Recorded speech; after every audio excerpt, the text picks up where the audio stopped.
What's going on, guys? Welcome to the channel. Welcome back to the channel. So today we're going to be installing a rocker switch to power my light bar on my 2013 F150. I've seen there's a lot of videos about this, but not specifically what I just did. I've actually already done the installation, so I'm recording this in advance, but you'll see the full installation of how I did everything after this intro. So pretty much I'm going to show you the end result. So we just have a little RC rocker switch right here. Initially, my light bar came with a little button, and I just had that sitting on top here, and it wasn't really a clean look. I had like 3M'd onto this, and this is now a much cleaner on-off switch. As you can see, the light bar on the trash cans is lighting up. So let's get to this installation. So first step, you want to choose where you want to install it. So for the sake of this video, I'm showing you this panel because this is honestly, like when you're sitting back in your seat, this area is the easiest to reach. So you can put it down here if you'd like. It's a lot less work to put it down here, but in my opinion, it looks better and it looks cleaner up here. So all you got to do is just reach underneath here and just pull back, and it's a bunch of tabs, and this whole little piece comes out. This piece right here will pop up also because there's a lip underneath this that you'll need to get out. And then you'll just have to unhook your lights and then your interior light switch on the back, and then just pull this panel off. And I'll see you guys in the garage. You have your piece here. You're going to flip this around, and then in between these two little pointy pieces, you're going to drill a 3/4 round circle right there. Now I use like you see, I use the Rough Country rocker light, and it's got that little extra tab there in the middle on the left side. You see that right? Oh, focus. Right there. That required me to drill slightly larger with just a normal drill bit because it was having a hard time sliding that little pin in there. But there's other brands that don't have that, so you may or may not need to do that. I just used a 3/4 circle bit there and drilled a little bit extra. And then you just slide that, you just align it straight up, and since it's already centered because you're centering it in between those two little post things on the back here, so it's a perfect clean fit. And then once that's installed, that honestly took me like 5 minutes. Just make sure you hold your drill steady, and I actually went from the back side so I didn't mess anything up on the front side in case I sort of like turned, you know.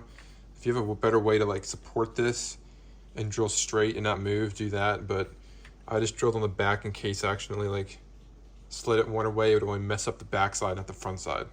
So definitely do that. I'm sort of disappointed in Rough Country for not sending the wiring harness, at least part of the wiring harness with this, because clearly it's for a light bar or of some sort of accessory. So I actually picked up these guys right here, 1/4-inch female quick disconnects, just from, you know, any normal auto parts store.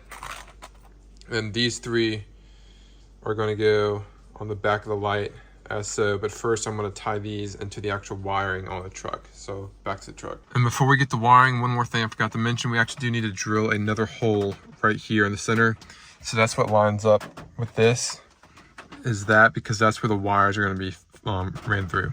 So let's do that real quick. I'm just going to do the same thing with 3/4 drill. I can't do this and hold the camera at the same time, but pretty much just going to go right there in the middle and just do that. So all right, so we got our hole cut right there. Pretty simple. Make sure to pull your steering wheel up and all the way out. It makes it the easiest to get this drilled out. And then pretty much now I'm going to disconnect the power from my battery because you never want to work with live wires. And then I'm going to cut right here off this existing, because this is my existing button that turned the light bar on and off. I'm going to cut right here, and then we're going to get those female connections on here. All right, so now you can see we've got no power to the switch, so we're just going to cut these 3 wires right here because we want the maximum we can have. All right, so we got all 3 wires stripped, and now we're just going to put these guys on and crimp them down. We already got them plugged in. Black to the negative, which is the gold one on the rocker switch. Blue is in the middle, and white is the power, I believe, the main power. Blue is the switch. I had to mess with them a couple times to figure out what's what. As you can see, I also had to increase that hole. Does not look pretty. That's my bad. I did not realize that I did not center it perfectly with the switch. So when he went to go put this plate back on, the rocker switch pushed out of this panel, So you need to make that hole, I'd say do the inch circle diameter drill bit, and that should be plenty. I just sort of made it ugly because I didn't really care, because you don't see this, but I pretty much had to widen that hole I had. And now all you gotta do is you'll put this back. You have to lift this panel up, but first you want to double check to make sure the light bar works. So there you go, it's lit blue and the light bar is working. You see the trash cans are lighting up. So off, down, no light, on, blue light, and the light bar should be on. So you can just mess with those light plugins. If you have a wiring harness, look at that first. I didn't, so I had to mess around a little bit, but I figured it out pretty quickly.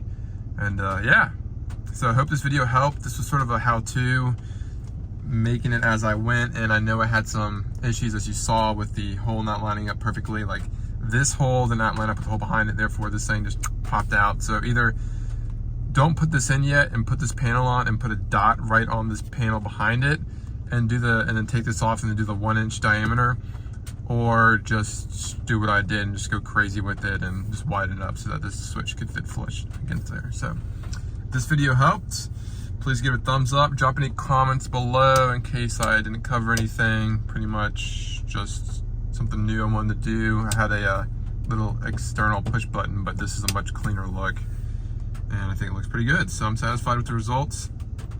All I have now left to do is plug back in the headlights, this light, and then push it back behind there. So that's pretty straightforward. Everything's just clips. So just pull this up, get this lit behind there, and then push it back on. So thanks for watching, and stay tuned for the next one.